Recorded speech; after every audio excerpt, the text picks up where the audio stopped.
Honourable members, as part of the government's effort towards the realization of the public entities, I'll give you law on realization of public entities and expenditure. The Uganda National Road Authority Repeal Bill 2024 was tabled on 24th September 2024. The committee looked at this bill and is ready to report. However, to begin with, we'll invoke Rule 131 of the Rules of Procedure and invite the Minister to move a motion to that effect. Yes, Lob. Thank you, Right Honourable Speaker. Honourable Speaker, I want to join you in welcoming colleagues back to the House after a couple of days. Honourable Speaker, when we last met here, there were a couple of occurrences that... Honourable members, can we maintain silence? When somebody is speaking, please maintain silence. And remember, this is a law speaking and you're making noise.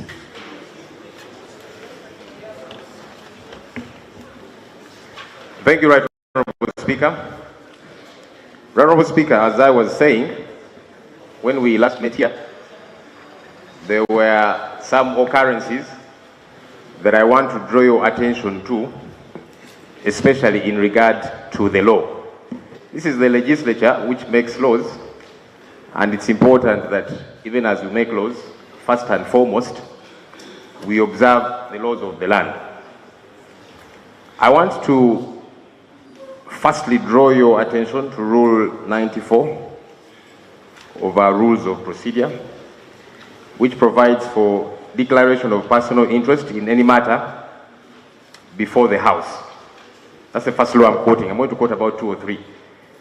Right Honourable Speaker, as we were handling the coffee bill, as it has come to be known, and there was a dispute, eventually we led to division. Honourable, we have not reached coffee bill.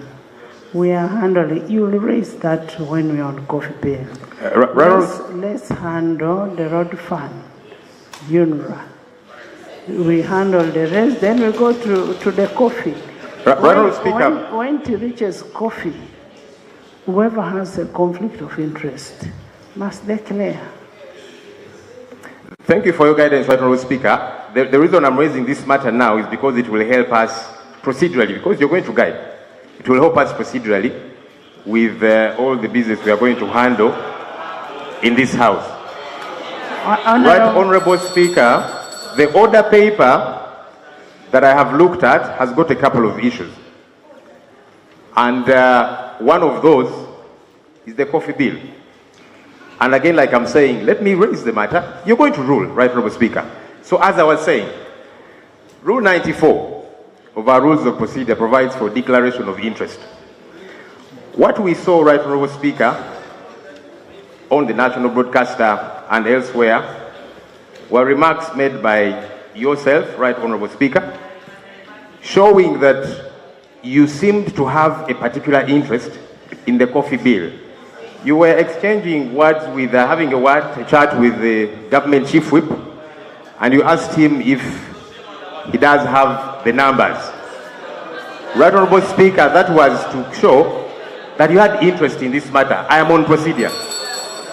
Right Honourable Speaker. There's an order. Madam Speaker, our rules, and he's a lawyer, procedure takes precedence to point of order. Okay. So let me raise my point of procedure, which you're going to rule on. The Honourable Fox Odoi is a lawyer in town.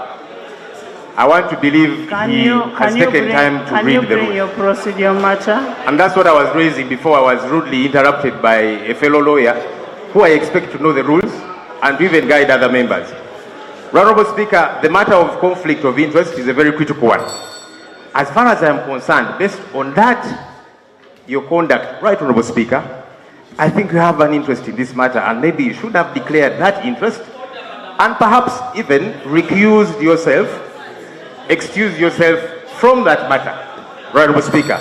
The second and final issue that I'm raising is from our Constitution. Article 21 of our Constitution talks about equality and freedom from discrimination. And I want to quote 21:2. Without prejudice to clause 1 of this article, a person shall not be discriminated against on the ground of sex, race, color, ethnic origin, tribe, birth, creed or religion, social or economic standing, political opinion or disability. Honorable Speaker, we did see you make remarks that seemed to prejudice a particular tribe. What we saw you say was, let's make sure these baganda don't get the numbers. As we have said, this is not a matter of Buganda. Coffee has grown in different parts of the country. So I was very disappointed to see my leader, my speaker, make those remarks as if this is a battle against Buganda.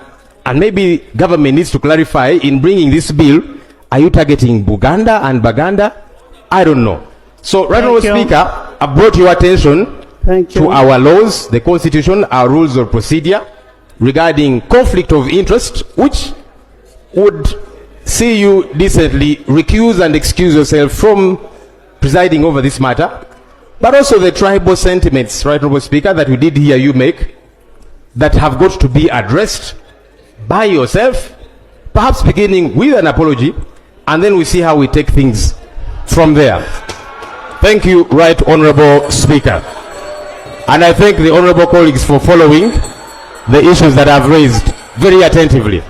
Thank you. Honorable members, I am happy that the law has raised an issue that I'm ready to respond to, and I will respond to it when I come to the issue of the coffee bill.